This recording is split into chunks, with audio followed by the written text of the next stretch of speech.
Programa de la Asociación de Comunicadores de Milagro y Radio Cray UNEMI. Empezamos. Memorias e Identidad de San Francisco de Milagro, para vivir la experiencia de aprender y compartir. Un programa de la Asociación de Comunicadores de Milagro y Radio Cray UNEMI. Empezamos. Muy buenos días a toda la comunidad que en estos momentos está sintonizando Radio Cray UNEMI. Sean bienvenidos a la edición de Memoria e Identidad, donde hoy tendremos un nuevo tema, pero primero debemos de contextualizar cuál es la ponencia que se va a impartir el día de hoy. Me acompaña el licenciado Víctor Hugo Vicuña Piedra, el cronista vitalicio experto en este tema, y cabe recalcar que en septiembre del 2019, en Milagro, auspiciado por la Municipalidad de Milagro, participaron 10 historiadores de renombre, donde estaba Víctor Hugo Vicuña Piedra, y él presentó el tema de censos y padrones del siglo XIX, y aquí surgen las preguntas, pues, ¿cuándo fue el padrón más antiguo registrado? Y también, ¿cuál es la importancia de estos censos y padrones del siglo XIX? Aquí Víctor Hugo nos va a dar una explicación certera sobre este tema y nos va a explicar paso a paso cómo sucedió en lo largo de la historia de la antigua parroquia Milagro.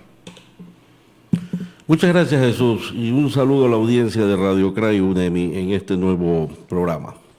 Bueno, efectivamente, para poder comprender la evolución histórica de la población antigua de la parroquia Milagro en el siglo XIX, es necesario conocer qué es un censo de población.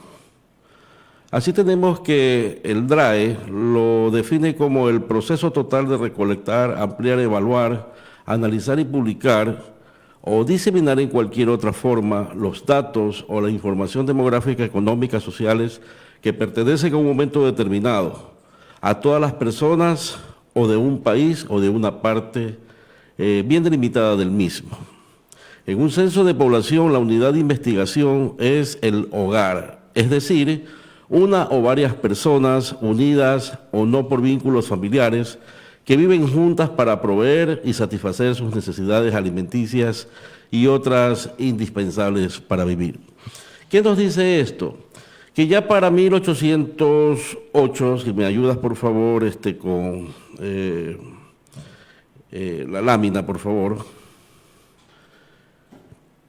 Ya para entonces hubo la necesidad de conocer cuántos habitantes tenía la población de la provincia de Guayaquil, el territorio de Guayaquil.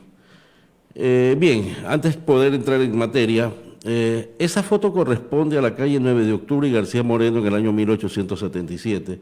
Es decir, es una foto de la época parroquial de Milagro.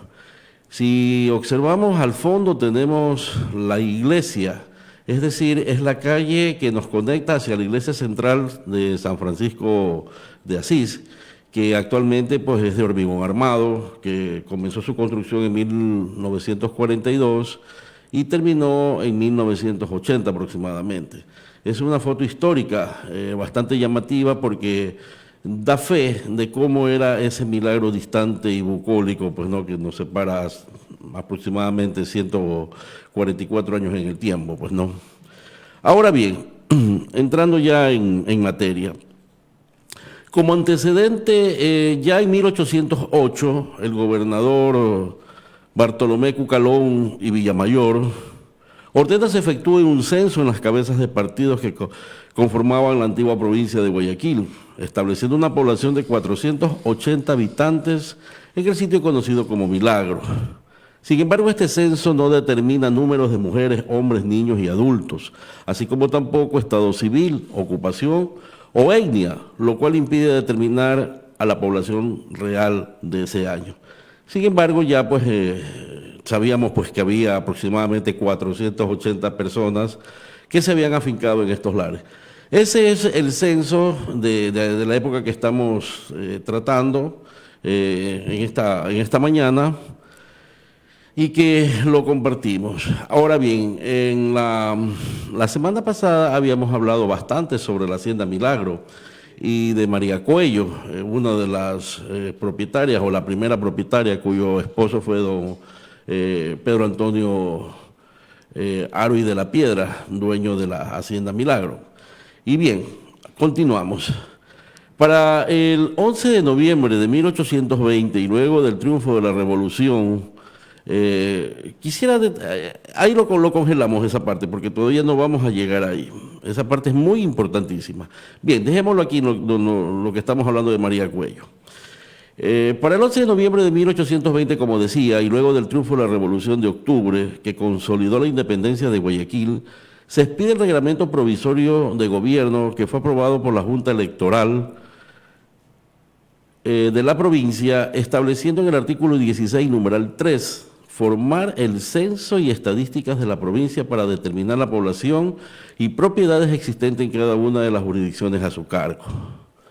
Esto de aquí, evidentemente, a los yaguacheños como que les incomodó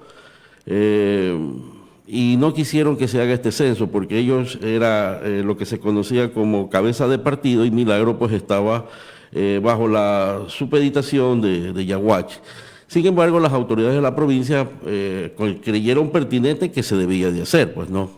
Por su parte, los habitantes del Milagro, que ya para entonces sumaban 600, según datos de la época, pensaron en independizarse de Yaguachi como parroquia eclesiástica y elevaron a la Junta de Gobierno una solicitud con tal pedido.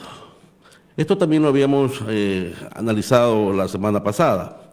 La Junta de Gobierno no resolvió enseguida el pedido y luego de 3 deliberaciones, la solicitud pasó a consideración de la curia parroquial de Yaguachi el 31 de octubre de 1821, autorizando la petición correspondiente, y de esta manera Milagro adquirió la independencia eclesiástica de Yaguachi. Por eso es que nosotros ya vemos en esa foto inicial esa iglesia que se había construido de caña, madera y bijao, que era una de las primeras que existieron aquí en Milagro. Para ser exacto, esa iglesia corresponde a 1820-21 y que pervivió muchos años hasta que después fue reemplazada por otra ya entrado el siglo XX, ¿no?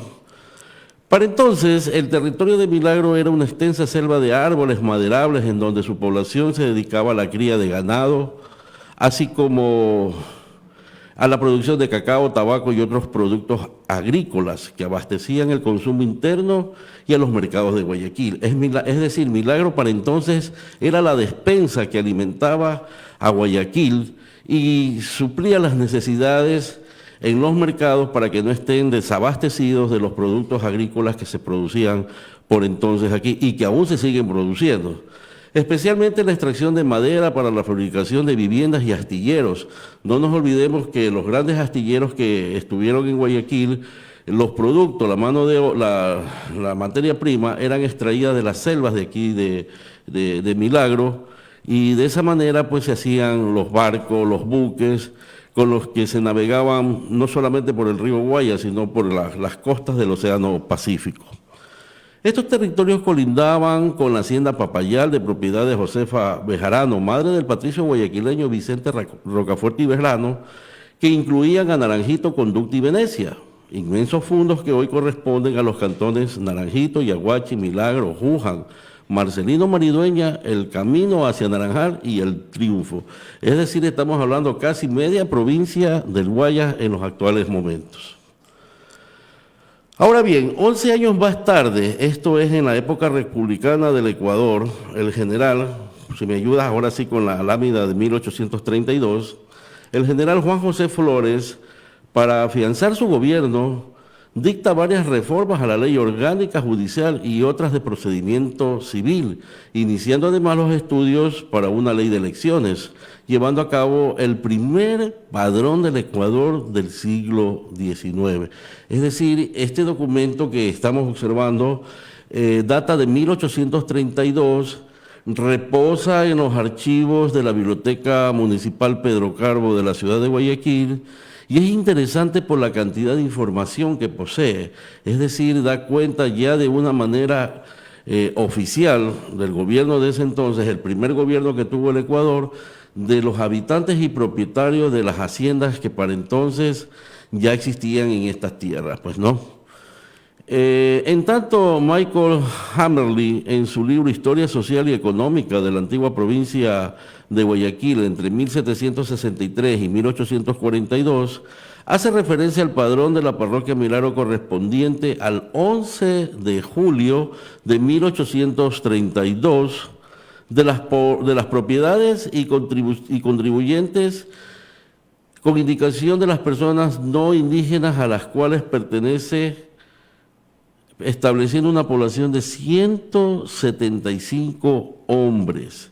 Es decir, las mujeres todavía eran relegadas en esa época y no tenían más que participación en los quehaceres de la casa y de esa manera pues no tenía mayor importancia como los hombres, ¿no? Algo bastante injusto, machista y sobre todo discriminatorio hacia las mujeres.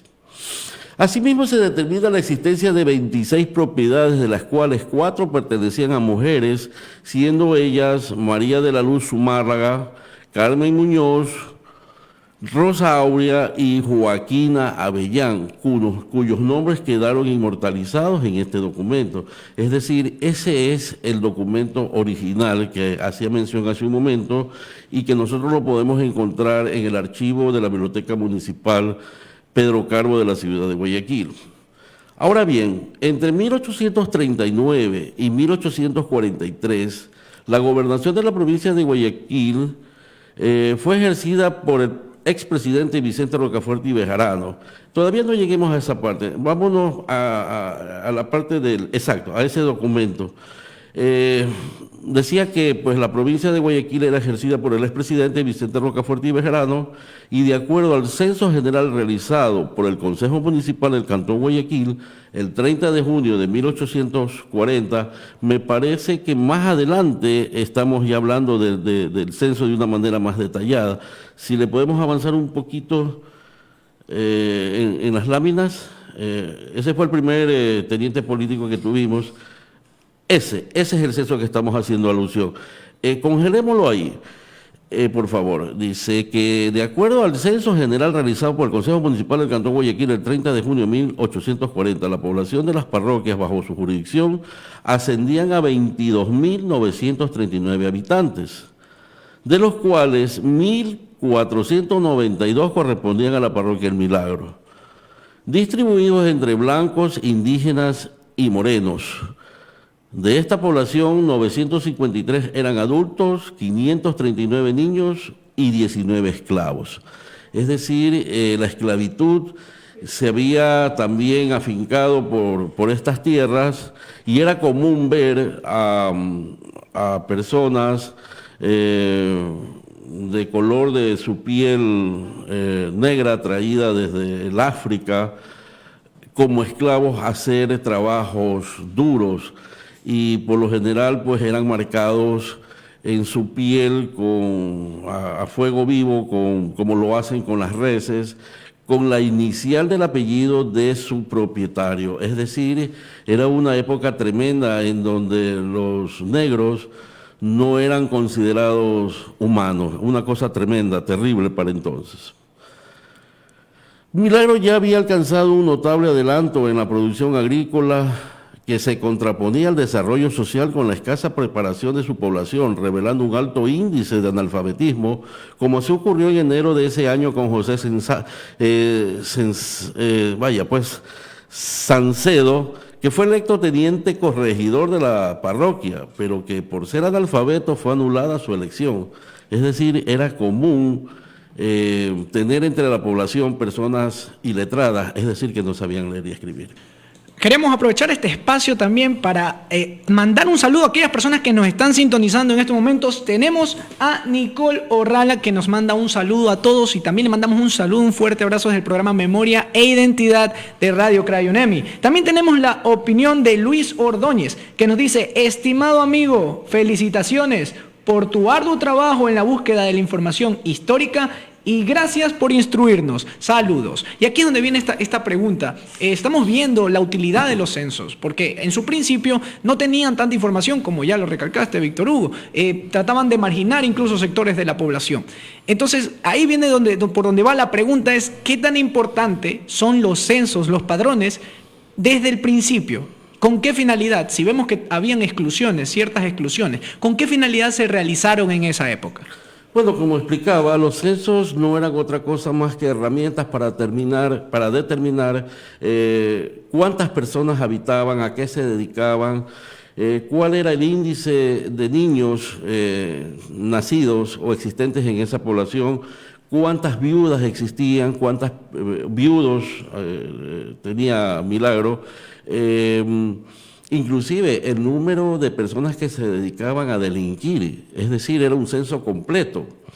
Esto fue básico para poder determinar una población real de Milagro, y no solamente de Milagro, sino de los otros cantones, parroquias del país, que también fueron realizándose estos censos por el gobierno de García Moreno, y fue continuando incluso hasta el segundo periodo, el segundo mandato del doctor Gabriel García Moreno, que eso lo vamos a ver más adelante. Y mira lo importante de estos censos, porque en los tiempos actuales los censos permiten al gobierno establecer el número de habitantes y de acuerdo a eso las necesidades que tienen los cantones, y de acuerdo al número de la población, el gobierno asigna un determinado presupuesto para poder suplir las necesidades. Es decir, a mayor número de habitantes, mayor presupuesto. Y eso es lo que ha servido para poder manejar el Ejecutivo, presupuestos que permitan satisfacer estas necesidades. Ahora bien, hablábamos de esta población que tenía un alto índice de analfabetismo, ¿verdad? Esto hizo que el 14 de octubre de 1842 el gobernador de Guayaquil, Vicente Rocafuerte y Bejarano, disponga de 200 pesos que fueron entregados mediante acuerdo con la municipalidad para la compra de una casa en la parroquia Milagro, en donde funcionó una escuela fiscal con 25 niños inscritos, pero que solo tenían acceso a los hijos de los hacendados, comerciantes, funcionarios y profesionales que formaban la élite de la sociedad de aquellos años. Es decir, había la discriminación todavía. Y eso se mantuvo por muchos años, hasta incluso entrado el siglo XX, donde había cierta discriminación. Y inclusive, es duro decirlo, pero en los Estados Unidos hasta los años 60, años 70, se manejaba la discriminación a los negros. Por ejemplo, ellos no podían entrar a universidades o escuelas de blancos, ¿no? Bien, Milagro continuó avanzando en su propósito para conseguir ser parroquia civil, y es así como el documento 461 de la Gobernación de Guayaquil, de fecha 21 de septiembre de 1842, Vicente Rocafuerte se opone a que la señora María Cuello venda el terreno de su propiedad, que comprendía la antigua hacienda Milagro, para la población de Yaguachi, en virtud de que los moradores del Milagro ya habían solicitado su parroquialización.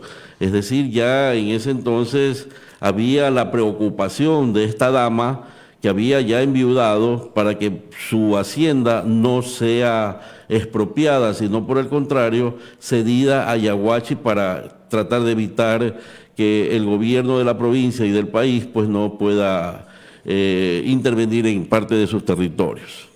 El municipio porteño, por intermedio del gobernador Rocafuerte, transcribió dicha solicitud al gobierno del presidente Juan José Flores, que resolvió favorablemente el 15 de octubre de 1842 la aspiración de los milagreños, nombrando al coronel José María Vallejo y Mendoza, primer teniente político de la naciente parroquia Milagro, quien años antes había prestado sus servicios a la causa de la independencia del Ecuador. Es decir, aquí ya va a intervenir gente importante que luchó por la independencia del Ecuador y que se va a interesar por estas tierras para poder ellos también afincar sus haciendas, aunque se conoce de buena fuente que ellos casi no vivieron aquí, sino que delegaban el cuidado de sus haciendas a personas para que las administren, pues, ¿no? Ahora bien, para el año siguiente la población de Milagro se había reducido casi a la mitad con relación al censo de 1840, y una tragedia golpeará duramente a la reciente erigida parroquia. Esto ya la historia lo recoge como la peste negra o fiebre amarilla, que dejó hondas secuelas de terror en su paso por Guayaquil y un año antes. Esto de aquí es descrito por Julio Estrada en las lluvias entre los inviernos de 1841 y 1843, que como producto del mal clima en la región, Milagro sufrió los embates de la terrible fiebre que azotó gran parte de su población. A pesar de las bondades del clima, la fiebre amarilla había intensificado su poder maligno con rapidez, atacando a la mayor parte de los habitantes y llevándose como tributo de muerte 131 víctimas. Cifra alarmante si se tiene en cuenta los poco más de 700 habitantes de la pequeña parroquia de ese entonces. Es decir, fue una cosa aterradora, porque no hubo familia que no haya perdido a un miembro de ella. Es decir, 131 de 700 habitantes es algo realmente alarmante, ¿no? Y me imagino las angustias que debieron haber pasado las familias que poblaron estos lares sin tener todavía la cura para poder sobrevivir a ese flagelo, pues, ¿no? Ese censo evidencia un elevado porcentaje en la población indígena. A ver, antes de hablar de esto o de continuar hablando de la epidemia de la fiebre amarilla, vamos a hablar del censo de 1849. Es decir, le vamos a avanzar un poquito en la diapositiva para poderlo enfocar, ese censo. Aquí ya está distribuido cómo quedaba la población distribuida para entonces, ¿no? Bien, en 1849, poco antes de finalizar el periodo del presidente Vicente Ramón Roca, se efectúa un nuevo censo en el país, estableciendo para ese año, en 1625, la población real de los habitantes de Milagro. Ese censo evidencia un elevado porcentaje de la población indígena en 595, siendo la expectativa de vida entre los 40 y 45 años, teniendo mayor incidencia el apellido Rocafuerte, que habitó por estos inmensos territorios que incluía a gran parte de la parroquia Milagro.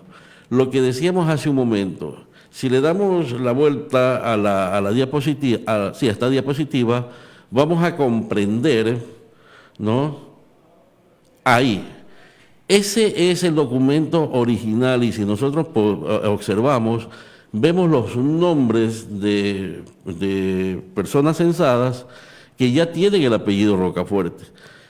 Pero esto se debe a que eran esclavos, o sea, Rocafuerte los tenía como parte de su propiedad, y ellos hacían trabajos pues que se les indicaba. Algunos de ellos eran esclavos libertos, otros todavía no habían sido emancipados, pero en todo caso la población de ellos era entre indígenas, zambos y negros, es decir, que no habían alcanzado la libertad plena, sino que por el contrario pertenecían a estas familias poderosas de Guayaquil, entre ellas la familia Rocafuerte. De las 64 personas registradas con el apellido Rocafuerte, como estamos observando aquí en esta diapositiva, en el censo de 1849, 57 eran negros, 6 zambos y un indio. Y los digo tal como están registrados, o sea, no estoy siendo peyorativo, sino que respetando cómo ellos fueron inscritos en este censo. No obstante, entre ellos, al menos 3 eran esclavos. Aquí están los nombres de Lorenzo Rocafuerte, de 4 años de edad, Tomasa Rocafuerte, de 65, y Carmen Rocafuerte, de 32 años, siendo sus propietarios Dolores Alzúa, Escolástica Yu e Ignacio Gaínza, como así consta en la obra Esclavos manumitidos durante el gobierno del general José María Urbina, de Alejandro Guerra Cáceres. Es un libro muy interesante porque en ese libro se describe con exactitud el número de esclavos negros que perdieron sus nombres legítimos de origen africano y tomaron el apellido de sus dueños y compradores. Los aristócratas utilizaban a los esclavos negros en la servidumbre. En otros casos estaban al servicio del comercio y en actividades realmente humillantes, como vamos a verlo más adelante. Como entretenimiento de los hijos de sus dueños, el tráfico de negros en América constituye uno de los episodios más bochornosos de un proceso lleno de ignominias.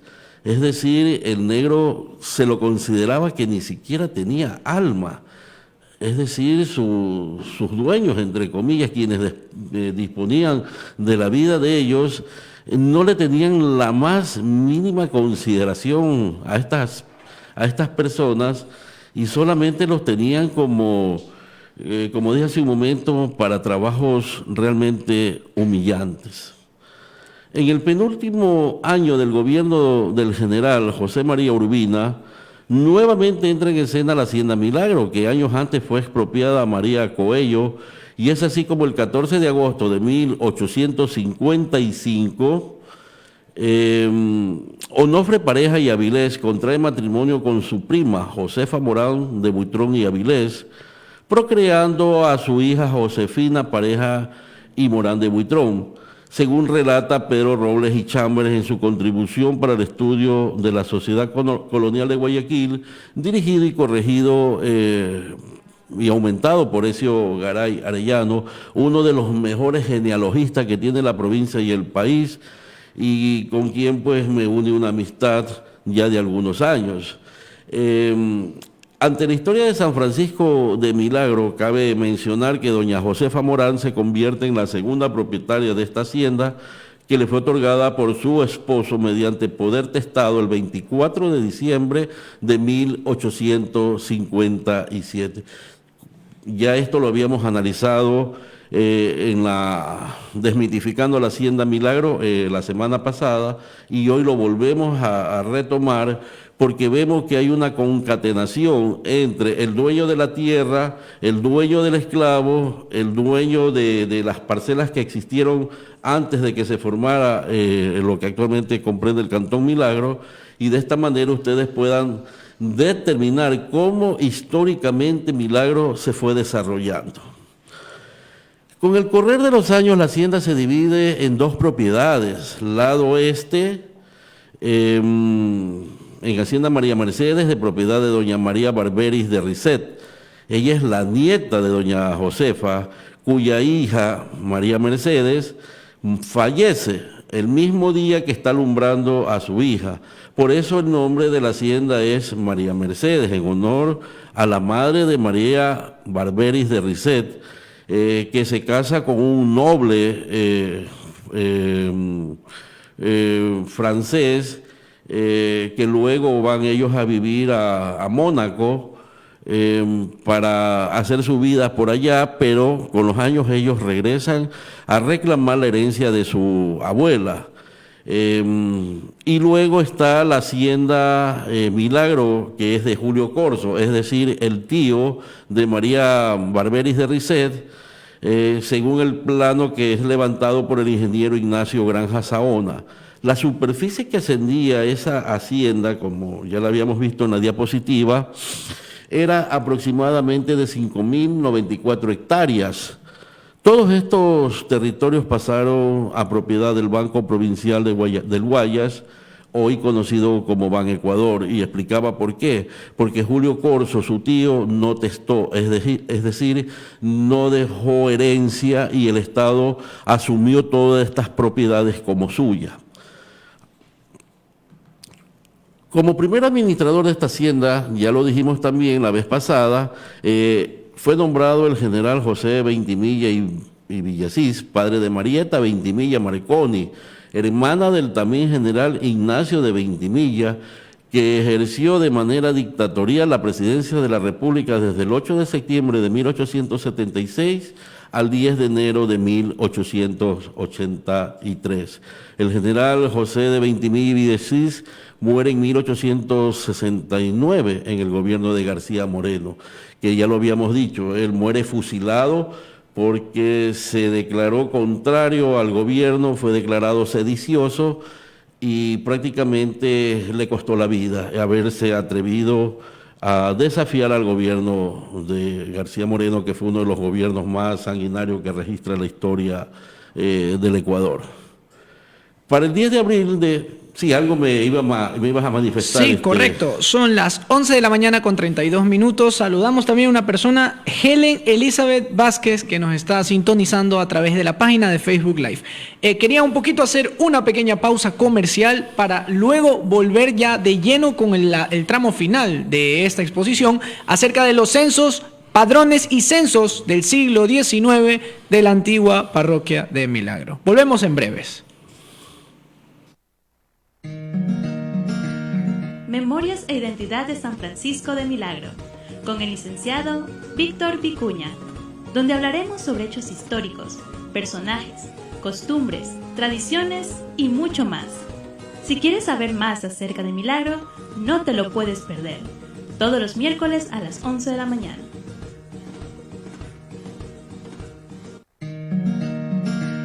Memorias e Identidad de San Francisco de Milagro, con el licenciado Víctor Vicuña, donde hablaremos sobre hechos históricos, personajes, costumbres, tradiciones y mucho más. Si quieres saber más acerca de Milagro, no te lo puedes perder, todos los miércoles a las 11 de la mañana.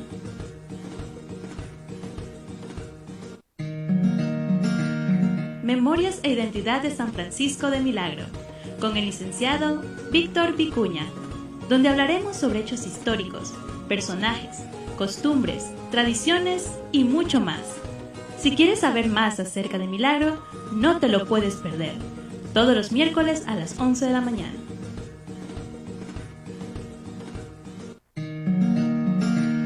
Memorias e Identidad de San Francisco de Milagro. Estamos de nuevo en el programa Memoria e Identidad con el conductor principal, el licenciado Víctor Hugo Vicuña Piedra, cronista vitalicio, que nos está dialogando acerca del tema de padrones y censos del siglo XIX de la antigua parroquia de Milagro. Hasta aquí hemos abordado un poco los primeros censos y cómo fue avanzando, cuáles fueron las finalidades, y ahorita Víctor Hugo nos va a dar un pequeño recuento de lo que ha sido esta primera parte del programa para meternos de lleno al próximo censo. Bien, estoy tratando de resumir lo que me costó aproximadamente 4 meses poder tabular todos estos censos y podérselos presentar a la audiencia de Radio CRAI UNEMI, para que ellos no estén revisando hoja por hoja, sino les he ahorrado esa molestia porque realmente hay mucha información y aquí ya está condensado. Es decir, saber exactamente cuántas personas habitaban, el número de niños, personas solteras, viudos, como decía hace un momento, y todo eso me determina un número, me arroja un número exacto de la población de 1861. Ahora bien, para poder entrar ya en este censo, para poderlo describir, debo decir que el 10 de abril de 1861, en el gobierno de orientación conservadora y clerical, la Convención Nacional del Ecuador decretó una nueva constitución, siendo la 7ª carta política del Ecuador republicano en el siglo XIX, cuya división política era de inspiración federal, disponiendo que el número de diputados sean elegidos sobre la base de la población. Mira tú, Jesús, cómo ya en ese entonces los políticos del Ecuador habían pasado 31 años recién, cuando el Ecuador ya se independiza de la Gran Colombia, o se separa, para ser más directos, y cómo ya ellos pensaban elegir a sus autoridades legislativas de acuerdo al número de población, es decir, lo que actualmente se estila Es decir, nosotros elegimos un número de asambleístas de acuerdo al número de pobladores o de habitantes que tiene la provincia, ¿no? Este tipo de censos, al menos lo que estamos viendo en pantalla, los primeros, el último que hasta donde estamos es de 1861, surge un poquito la pregunta de, ¿había intereses políticos en el uso de estos censos? Porque tengo entendido, hasta donde he escuchado la explicación, que se recogían datos muy genéricos, muy de cada persona, si es hombre, el género, está casado, pero ¿había alguna profundidad de fondo con metas a un proceso, bueno, no era electoral en ese tiempo, a un proceso de control dictatorial? Bueno, no tanto, sino más bien para poder determinar a través de los censos de parroquias, a través de censos de partidos, a través de censos de provincias, el número de habitantes del país. Es decir, ya ahí nosotros tenemos una base, cuántos habitantes tenía el Ecuador en 1861, por decirlo así. ¿No? Entonces, cada uno de estos componentes va incrementando un número total hasta llegar al número final de pobladores que tenía el Ecuador en determinado año, pues, ¿no? Seguimos, pues, ¿no? En la explicación. Pocos meses después, García Moreno efectúa el tercer censo de población en el país, que determina en 1918 el número de habitantes de la parroquia Milagro, existiendo un incremento de 293 pobladores con relación al censo de 1849, es decir, ya se evidencia un pequeño incremento en el número de habitantes. Este censo estaba distribuido de la siguiente manera: 558 hombres, 562 mujeres, es decir, había un poquito más de mujeres con relación al número de varones, 481 niños, 317 niñas, 710 solteros, 103 individuos que sabían leer y escribir, y 300, los que no sabían leer eran 1.598. Y por último, tenemos otro dato, que 975 individuos conformaban la fuerza laboral entre artesanos, comerciantes, agricultores, jornaleros y ama de casas. Es decir, está bastante distribuido en los quehaceres de cada uno de los habitantes de ese año 1861, y lo que tú justamente preguntabas, ¿a qué se dedicaban? ¿No? Todavía no existía lo que se conoce hoy, como también dijimos, la distribución del presupuesto general del Estado en partes equitativas en cuanto al número de habitantes. El número de analfabetos era alarmante, pues representaba nada menos que el 83.3% de la población total de aquel año 1861. Ahora sí, vamos a la última lámina, que es la más interesante de todo lo que hemos analizado. ¿Por qué? Porque esa década del año 70 del siglo XIX va a determinar muchas cosas. 10 años más tarde, el 15 de mayo de 1871, el gobierno de Gabriel García Moreno realiza un nuevo censo de la población, siendo el cuarto en el Ecuador desde 1832. Este censo, segundo el periodo garciano, sitúa en 1191 el número de habitantes de la parroquia Milagro, distribuidos de la siguiente manera: adultos 609, menores 582, hombres 265, mujeres 344, solteros 987, casados 204, con ocupación 801, sin ocupación 390, leen y escriben 297, no saben leer ni escribir 894, todo lo cual da un total de 1.191 habitantes, con un alto índice de analfabetismo en una población que en su mayoría era rural. Aquí en este censo ya encontramos personajes que la historia nuestra ya los va a referenciar y van a quedar inmortalizados.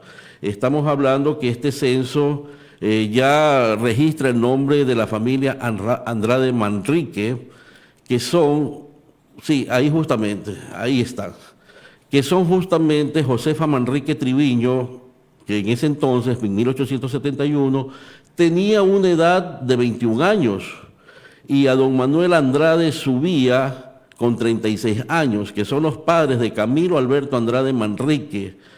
Así también aparece el nombre de Darío Acuña, padre de Tomás Acuña Seiteros, que en la historia de San Francisco de Milagro tienen el honroso honor de haber sido dos de los gestores de la cantonización de San Francisco de Milagro, que habría de producirse 42 años después, es decir, el 17 de septiembre de 1913, ya estos personajes adquieren ya presencia dentro de la estructura política de lo que será luego el Cantón Milagro, en que su población alcanzaba para entonces 8.000 almas.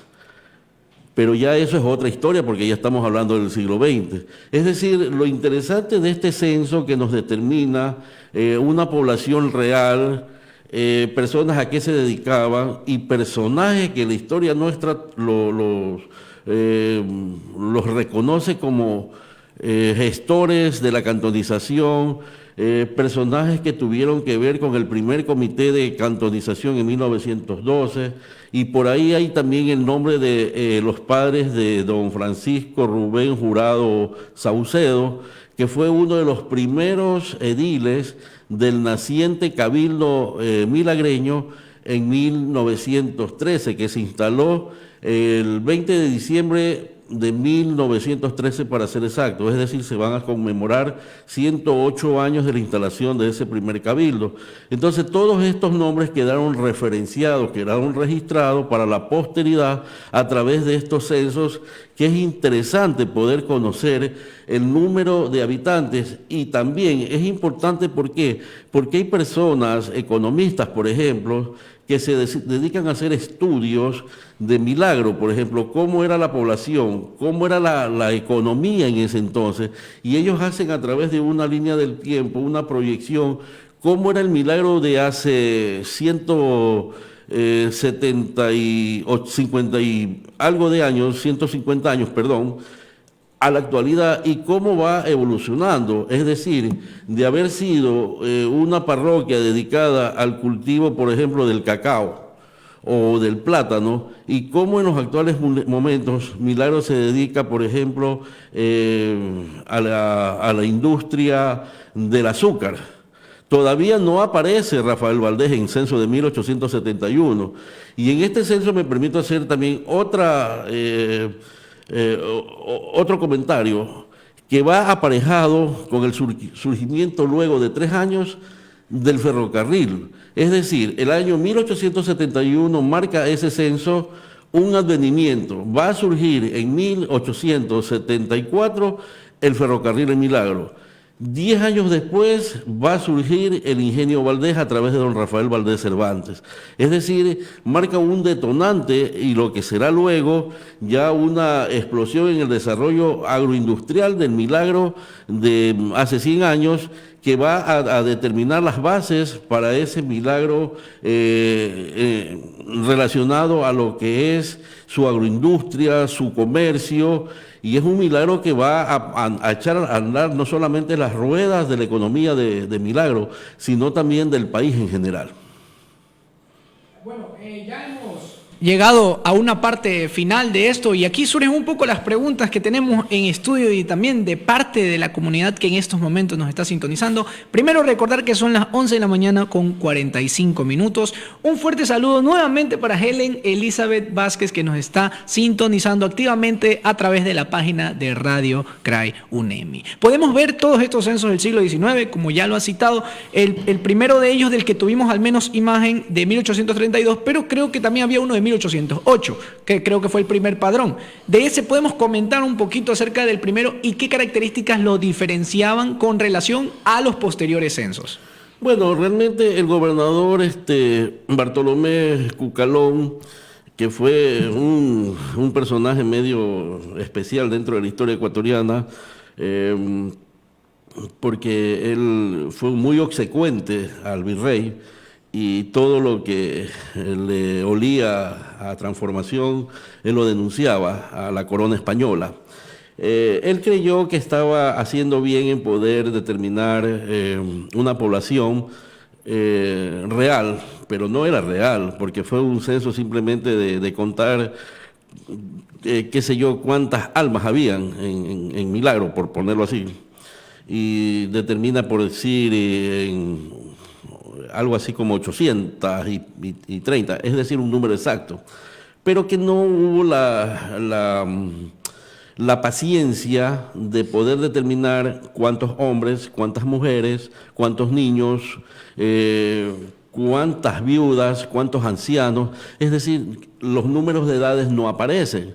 Entonces, no se puede determinar una población real, sino más bien yo creo que fue un ensayo para poder decir, bueno, sí, allá hay tantas personas, pero sin mayor estudio de nada, es decir, fue una cosa como al apuro. Y eso de ahí, pues, no va a tener mayor incidencia en la población porque era una población especulativa, no era una población real, como insisto. Ya para 1820, con la Revolución de Octubre, es que se van a preocupar a través del decreto provisorio que lo establece José Joaquín de Olmedo en la asamblea que se realiza el 8 de noviembre de ese año. Ya se habla de un censo, de un padrón, para poder determinar el número real de habitantes de la provincia y quienes estaban facultados para poder ejercer alguna actividad. Por ejemplo, los padrones, como vimos al inicio, si lo podríamos repetir nuevamente, el padrón de 1832, si la memoria no me traiciona, ahí hay unos datos interesantes. ¿Por qué? Porque ese censo recoge los nombres de los dueños de las haciendas, y también la actividad a que se dedicaban ellos. Luego de ese, creo que ese de ahí. Ese censo es del 11 de julio. Por ejemplo, aquí nosotros observamos que los comerciantes que existían eran 10, los hacendados eran 73, los jornaleros eran 76, los labradores 2, negociantes 2, propietario 1, mayordomo 1, zapatero 1, criador de ganado 1, matancero era 1. Matancero es lo que se conoce como el matarife, pues no. El sastre, en ese entonces había 1, ganaderos eran 1, carnicero 1 y mujeres 4. Eso daba una población de 175. Pero como ya en ese entonces ya se define el número de propietarios de haciendas, que eran 73, como lo estoy reflejando aquí en este cuadro, y que está aparejado con el documento manuscrito que también lo presentaste hace un momento, donde está de una forma de una forma como han ido visitando ellos a cada uno de estos personajes, no alfabéticamente, sino más bien en forma cómo fueron visitando las casas. Hoy los censos ya se utiliza el padrón, por ejemplo, de orden alfabético. Antes no, antes lo hacían de acuerdo como iban visitando a cada persona en su vivienda. Hemos visto ya las principales diferencias de cada uno de estos censos. También se ha citado que todos conllevan a distintos momentos históricos. Y esto ha sido todo por el programa de hoy de Memoria e Identidad. La verdad que has realizado una amplitud del tema a profundidad y también bien explicado, precisamente por lo que comentabas al principio del programa, para que las personas no estén buscando constantemente. ¿Algunas palabras que les quieras decir a nuestra audiencia de Radio CRAI UNEMI en estos momentos? Sí, la intención mía, particularmente como ciudadano, a través de este programa, es hacer conocer a la audiencia de Milagro que Milagro no solamente es del año 13 para acá, es decir, desde la cantonización para acá. Milagro tiene una historia muy rica. nos hemos preocupado por desentrañar esa historia, hacerla conocer a través de los archivos, a través de los documentos, y que Milagro conozca por primera vez que existen registros que ya daban cuenta de una incipiente población, una primitiva población que ya estaba abrazando un desarrollo, aunque incipiente, pero ellos ya tenían una forma de desarrollarse que la historia última, reciente, no la recoge.